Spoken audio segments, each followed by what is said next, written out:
makeup or anything, but So, good afternoon, everybody. I'm Stuti from the Women Inspiring Network, and I have Alice Bromage, who I had the great chance of meeting in Davos. And I'm really, really excited that she has joined us today. And Alice she's creating the Lions of the Boardroom. Of course, I'm going to ask her a bit on that. And she's like a growth in supporting global leaders to excel. She's been a speaker and really diverse field. So I'm actually going to ask Alice to tell us a bit about her journey in her own words. So Alice, over to you. Tell us a bit about your journey, and you're donning so many hats. oh, bless you. So, Stuti, thank you so much for inviting me to come and join you and the wonderful Women's Inspiring Network. And it was truly inspiring meeting you this year. And you are a magic maker of bringing brilliant people around. So, I hope that whoever is listening to this really enjoys a little soundbite of maybe exposure to a different world to wherever they are. So I guess I was born and brought up in kind of countryside in the UK, so in southern England, and then between southern England and North Scotland, so very much rural, out in the mountains, up in the hills, and so I've always used nature as very much a place to find peace of mind, and to do thinking. And for better or for worse, someone came and recruited me from school into the army. And they said, "Oh, well, you seem to be quite happy, out in the wild." And I was like, "Oh, yeah, this is great." So suddenly having someone offer to pay for your education, which was amazing. My parents were retiring. So having someone who was going to help enable me to see the world and be educated, it's hard to turn that down. And so, yeah, I joined the army at 17 and spent 20 odd years still in regular service. Going to university, I did a Bachelor of Science in rural resource management. And the irony is so I guess for why do I tell you all these different parts? Is often we forget about the compound interest of our knowledge. So, having come from a very rural background to now working with CEOs and C suite, there can often be this um, social expectation that you will have been surrounded by finance and business, etc., all of your life, rather than the idea that it doesn't matter really where you come from. It's about how do you lean into that knowledge and experience of life to now bring into what the world needs here and now.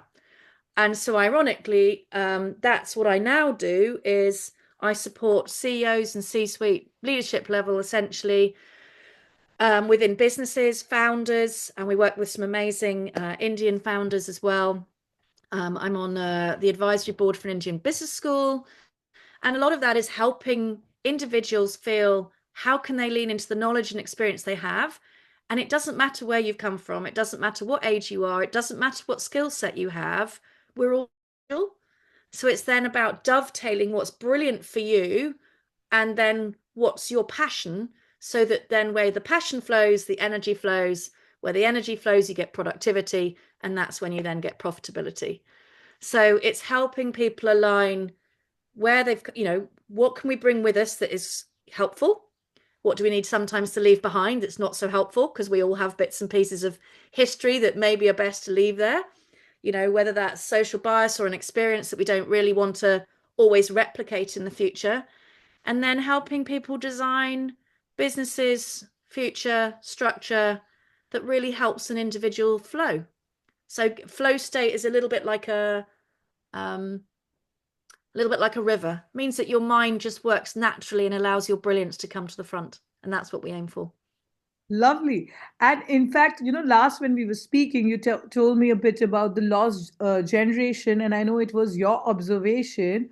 And if you can talk a bit about that, because that was really interesting as a thought and an insight, which I would really like all our viewers who are globally to know a bit more on that. So if you could throw some light on the lost Yeah. generation part of it. So I guess this year everybody is talking about artificial intelligence, and I come with quite a deep tech background. So the idea of essentially how to utilize technological capability in our day-to-day lives is something I feel quite comfortable with. However, I've just taken 2 years away from the deep tech space, being more on the periphery of it. And I really noticed when I went back in, I thought, if I didn't have this as a background, how would I be able to assimilate? How would I be able to process and understand all the changes that are happening so quickly? So often when we don't understand something, we may become fearful of it.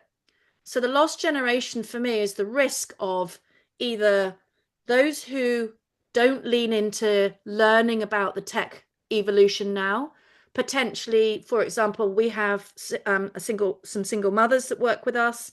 You know, what happens if you haven't got the time, or it's very challenging to find the time to upskill yourself now, or you're out of the office? So, or as all these technological changes are happening. So, the lost generation for me is the risk that we have this phenomenal set of skilled individuals, bright, capable individuals who've worked hard at school, who've now been potentially working, from my perspective, in the workplace for maybe 20 plus years, so in their 40s, who have had to take a step away to have a family, have taken a career break. Something has happened that means that you're away from the working environment for a period of time, or even like with, post COVID, where people might feel a little anxious about how to go into new arenas, and then they don't lean into upskill or they don't have the capacity to. So you risk losing those who do not have, um, they don't have the time or exposure. So if I put it another way, so the lost generation is something that I've started to consider, of amazingly talented human beings who have got an awful lot of life experience, work experience, and knowledge, but who aren't naturally leaning into the new technological changes.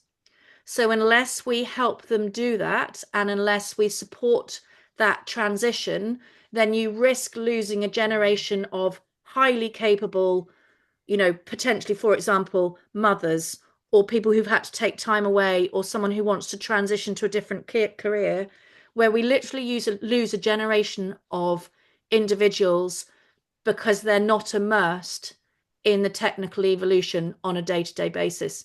And then when you're not with something all the time, that escalation of knowledge, that taking on of knowledge can feel very daunting.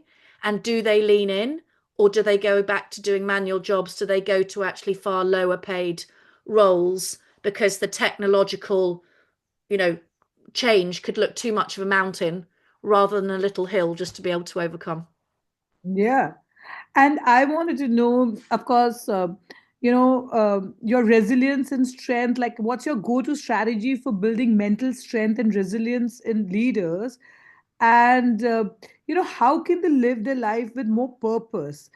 Some advice on that would be great. If you could tell us a bit about that, that would be nice, because we have a lot of global women leaders on our platform and on our network. So, that would be interesting. So you've hit the actual main piece. You've hit the nail on the head, so to speak, which is to help people find resilience. And to start off with, is to resilience to me is the idea that you can get to the other side. So whatever happens, be that mental, physical, or emotional, resilience is the idea that you know you can get to the other side of any challenge that you're presented. If you are on purpose, so if you are aligned with your purpose, whatever challenge is put in front of you, you will find a way forward. So often I find when people are getting, very stressed or burnout or exhaustion, it can be where there's a malalignment, where they're not aligned with their purpose, and then they don't have a team or a community around them that also help them align with their purpose. So actually one of the key strategies, you're absolutely spot on, is to find out what's really important to you, because then you're putting energy into something that you feel is a good investment, where and that supports your resilience. So that idea that physically, emotionally, and mentally you can get to the other side. If you're truly passionate about something, you will find a way to achieve it. And that's what we find, male, female, any, this isn't cultural, this is mindset. If you know you will achieve it, It may take a different amount of time. It might need different resources. The way to achieve your outcome might be different than you initially thought. But the resilience is knowing you can get to the other side.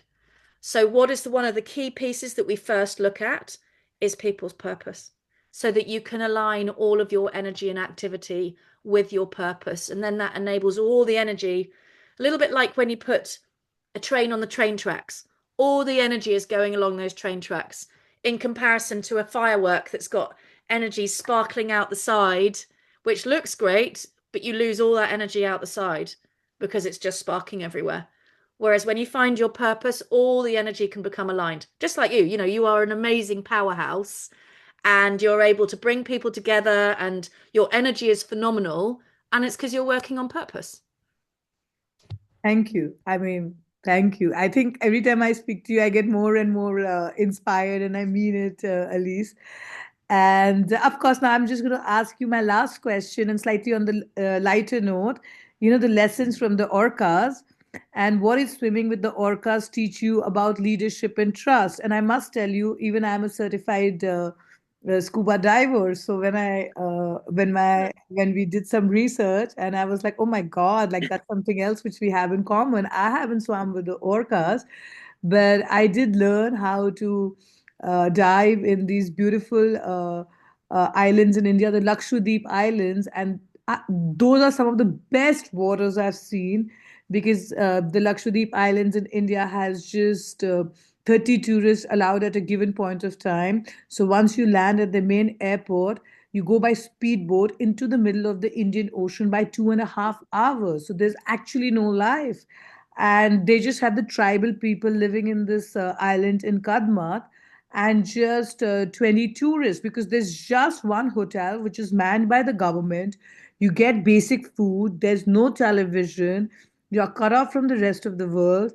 But I had the most amazing experience learning how to dive there. We would get up in the morning, do our PADI certification classes, and then go onto the beach into the open water and then dive, and then came back and again did those tutorials. But it was like the most amazing experience. And so I mean, and I have dived in other parts of the world, but I thought I should get it out there that India does have some of the best waters in Lakshadweep and Andaman, and where you can really see a lot of marine life. So I just wanted to get it out there, since you're a diver, and just Wow. That sounds like we need to come and do a retreat out with you. yes, Because yes, I've looked at doing a retreat with tigers in India. wow, Yeah, and because my grandmother used to live in India, and my great uncle used to be out in Mumbai, a good long while ago. But they were both essentially, yeah, I think he was the first person that studied a lot of the wildlife. So they actually have a wildlife museum that was set up by him in Mumbai, wow. um, and some hospitals outside that his wife set up as one of the first female doctors, I think, in India. So yes, no, India's very close to my heart, without question. And I have pictures of my grandmother out in the wilds, out in West Bengal as it was then. So I would love to come back and do some diving out with you. And 20 people sounds perfect. So what you just described of that getting in a speedboat, going away, being away from everything, there's no TV, there's no distractions. You look at your beautiful face now, you look happy even as you describe it. And that's why we take people into the wild. So we use the orcas, I guess, is like you. I just had a passion for wanting to go and see what they'd be like in the wild. And then when I found that you drop into the water, your mind goes clear. You're presented with an apex predator, which basically means apex means they're at the top of the food chain, which means that the human is no longer like they are on land, where we think that we are the lead mammal. That is not actually the case. So if an orca that has very large teeth, it's called a killer whale for a reason, if it decides that it wants you for breakfast, then it could have you for breakfast. We also take people walking with lions, and that's why I wanted to come and take people out with tigers, where essentially you're put back into how we should be. where you are needing to integrate with the environment around you. Your awareness of yourself, your awareness of your environment, your awareness of the other people or creatures around you. It's like you, all of your senses just spark up and go into like super sensitivity, but in a good way. You become so hyper aware of these beautiful animals that are just curious. So we took one lady who'd never been to the north. She'd never been anywhere cold. She came from southern Italy. She was a fashion designer, and she just wanted to come and see what it would be like to be around these beautiful mammals. And she said, "Oh, but Alice, what will happen?" And anyway, I was behind her and I took some photos. And basically, one of the orca was really curious about her. So it came to have a little nibble on her fins. On the so when you're diving, obviously you have the fins, the little plastic feet on the back, and it just came up to kind of add a curiosity. And she's like, "Oh my goodness!" And I was like, "Did you even know that?" And someone took a photo and got a picture of the fact that, Mother Nature was deciding that she actually was the one to be looked at, not that the human had dropped into the water to look at Mother Nature. And I love that piece of it reminds us that we're not in control. So when we're developing our businesses, when we're developing our careers, when you're trying to lead a team, you cannot be in control of everything. And sometimes I think it's a really healthy reminder that we're all human, that actually there's place for each of us, and that if we give space and grace to those around us, we're really careful. The orcas, especially if there's mummy orcas with the babies, you keep your distance. If a male orca is by itself, then you're like, okay, why is it by itself? Why is it not, is it happy? So again, we're really careful. And I think that's similar in business and life, is being able to know what you want to achieve, but also be very aware of those around you. And it's just so beautiful. So even when it's stormy and cold, I do some of when I've spoken to doing some of the coaching when I've been up there, and it's just amazing. It just frees the mind and it just enables you to let all of that cortisol and all of the stress disappear, and you get back into the creative space and happy. And yeah, you just literally immersion is amazing. So it's a very brief one, given the fact that lots of people won't necessarily go up to the Arctic and swim with the orcas, is wherever you are, the power of immersion in water. So within India, you have some amazing rituals that are about all immersing in water. So this is something that's very cross-cultural. The idea of that ability to cleanse by going into water. And that's not just physical, that's mental and emotional and spiritual healing and cleansing. And that's what I've also found. It's the exponential impact on individuals when we take them to the Arctic or South Africa or into the desert. It's the immersion back into nature that can really help us realign, because humans are another mammal, Hmm. and it puts us back into the natural environment. Concrete is made of sand out of the ground. We don't live in the ground, we live in air and up. And that's why when you look at green, it calms your mind. So this is helping people put them back into a sensory environment where they can just allow all the worries of the world to disappear. But wherever you are today, wherever you're listening to this, just go and look at something green and just feel the calm, because it has a neuroreceptor inside our brains that enables it apparently mirrors the same as pain relief. So it enables your mind to calm. And the same, you go to Japan, they have nature bathing, which actually I was like, okay, that's walking in a wood.